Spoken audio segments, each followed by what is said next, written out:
हरि ओम।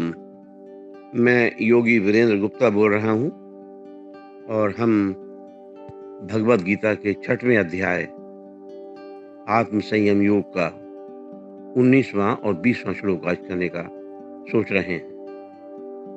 19वां श्लोक इस प्रकार है।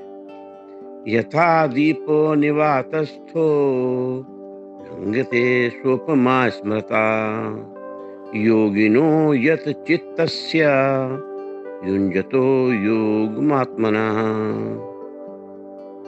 मतलब इसका ये है लिटरल मीनिंग, जिस प्रकार वायु रहित स्थान में स्थित दीपक चलायमान नहीं होता, वैसी ही उपमा परमात्मा के ध्यान में लगे हुए योगी के जीते हुए चित्त की कही गई है।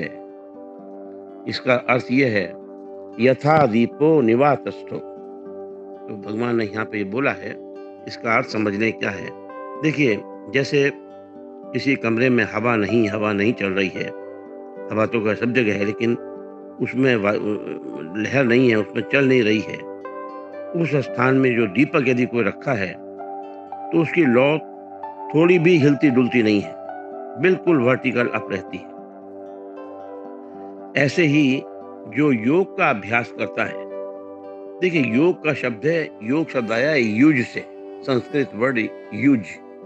योग का मतलब जुड़ना। किससे जुड़ना? हमारा आत्मा का परमात्मा से जुड़ना। और यही सारी गीता, सब ये योग पुस्तक है। इसमें डिफरेंट मेथड्स बताए हैं कि हम भगवान से कैसे जुड़ें, और उसी में ही भक्ति योग, ज्ञान योग, राजयोग और कर्म योग सब आ जाते हैं। ये तो जैसे दीपक की लौ हिलती डुलती नहीं है, उसी प्रकार ही जो योग का अभ्यास करता है उसका मन डामाडोल नहीं होता, उसका अपने अपने आत्मा के स्वरूप में ही मन लग जाता है। और जिसने जिस चित्त को अपने वश में कर रखा है, उस साधक को, उस ध्यान योगी के चित्त के लिए भी दीपक की लौ की उपमा दी गई है, उदाहरण दिया गया है, ये एग्जाम्पल दी है कि उसका भी चलायमान नहीं होता, जैसे कि दीपक की लौ चलायमान नहीं होती, बिल्कुल स्थिर रहती है। इसका अर्थ यह है कि उस योगी का चित्त आत्मा में ऐसा लगा हुआ है कि उसमें आत्मा के स्वरूप के सिवाय दूसरा कुछ है ही नहीं, किसी प्रकार भी नहीं है। 20वां श्लोक इस प्रकार है। यत्तो परमते चित्तम निरुद्धम योग सेवया यत्र चैवात्मनात्मानं पश्यन्नात्मनि तुष्यति। इसका अर्थ यह है कि योग के अभ्यास से निरुद्ध चित्त जिस अवस्था में उपराम हो जाता है, मतलब स्थिर हो जाता है, और जिस अवस्था में परमात्मा के ध्यान से शुद्ध हुई सूक्ष्म बुद्धि द्वारा परमात्मा को साक्षात करता हुआ, दर्शन करता हुआ सच्चिदानंद घन परमात्मा में ही संतुष्ट रहता है। आइए इसका अर्थ समझने का प्रयास करें हम, कि यहाँ पर बताया यत्रो परमते चित्तम। देखिए, जो ध्यान योग में लगे हुए हैं, आत्मा में लगे हुए हैं, वो धारणा कहलाती है। और इसके पहले बताने के पहले कि आपको एक शब्द हम यह करते हैं, त्रिपुटी, TRIPUTI। त्रिपुटी किसे कहते हैं? यह है ध्याता, ध्येय और ध्यान। ध्याता, ध्येय और ध्यान। देखें क्या है चीजें, तीनों चीजें। देखिए, ध्याता वो है जो मेडिटेट कर रहा है, आप हैं, मैं हूं, कोई भी साधक है। ध्याता। ध्येय, ध्येय मतलब गोल, एम, ऑब्जेक्ट ऑफ मेडिटेशन। और ध्यान जो है वो मेडिटेशन इटसेल्फ है। तो ध्याता, ध्येय और ध्यान, ये तीनों अब शब्द आने वाले हैं। तो उसी के लिए हम अभी पहले बता दिए हमने आपको, ध्याता जो मेडिटेटर है, ध्येय जो हमारा गोल है आत्मन, और ध्यान जो हमारा मेडिटेशन है। तो जो ध्यान योग में सबसे पहले मन को केवल आत्मा में ही लगाना है। यह धारणा कहलाती है, इसे कंसंट्रेशन बोलते हैं। जो पतंजलि का यम नियम योगासन प्राणायाम धारणा ध्यान समाधि, नहीं, यम, नियम, योगासन, प्राणायाम, प्रत्याहार, धारणा, ध्यान, समाधि। तो ये धारणा कहलाती है कंसंट्रेशन। जब ऐसी धारणा होने लगती है कंसंट्रेशन के बाद में, जो आत्मा की जो हम स्वरूप अपना देख रहे हैं, उस पे गोल है हमारा, उसके अलावा कोई और चीज़ें सामने नहीं आती। तो और उसको यदि कोई आया है तो उसको हटा दिया और हमारा चित्त केवल आत्मा में ही लगा हुआ है, बराबर कंटीन्यूअस फ्लो आत्मा में ही है, लग जाता है, तब उसको ध्यान बोलते हैं। धारणा, ध्यान फिर समाधि है। देखिए, ध्यान के समय ध्याता, ध्यान और ध्येय, जो अभी त्रिपुटी बताई थी, वो वो रहती हैं। साधक जो है, जो मेडिटेटर है, ध्यान के समय अपने को ध्यान करने वाला ध्याता मानता है जब वो बैठा हुआ है, और जो आत्मा, जो स्वरूप है, जो गोल है, उसमें होने वाली वृत्ति को ध्यान मानता है। और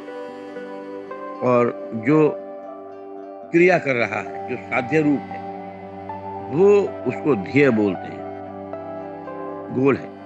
इसका अर्थ ये हुआ कि इन तीनों का यदि हमको अलग-अलग ज्ञान रहता है, ध्याता, ध्येय और ध्यान का अलग-अलग ध्यान रहता है, तब तक वह ध्यान कहलाता है, तब तक वह ध्यान कहलाता है।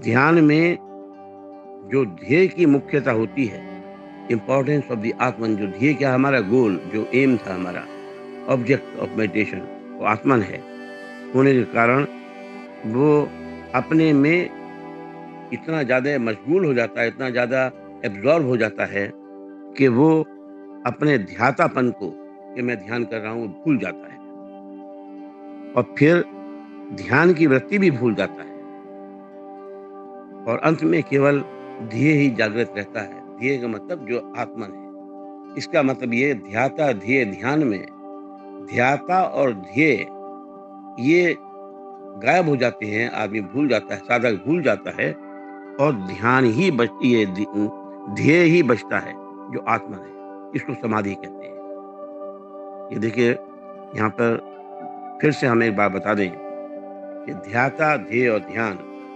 ध्याता जो मेडिटेटर है, साधक है, जो ध्याता, ध्येय, ध्येय जो ऑब्जेक्ट ऑफ मेडिटेशन है, goal of meditation, object of meditation, aim of meditation, और ध्यान, जो जिसके बाद ध्यान हम क्रिया जो कर रहे हैं। तो जब ध्याता, मेडिटेटर, और ध्येय, ध्येय नहीं, सॉरी, ध्यान होकर केवल ध्येय ही रह जाए, DHYEY, ध्येय ही, ऑब्जेक्ट ऑफ मेडिटेशन ही रह जाए, उसको समाधि बोलते हैं। इस समाधि को कहते हैं संप्रज्ञात समाधि। संप्रज्ञात समाधि इसको कहते हैं, और ये चित्त की एकाग्र अवस्था है, बिल्कुल कॉन्सेंट्रेटेड, पिन पॉइंटेड अवस्था होती है। इस समाधि के दौरान में, अभ्यास में, फिर एक बाद में बचती है असंप्रज्ञात समाधि। असंप्रज्ञात समाधि होती है।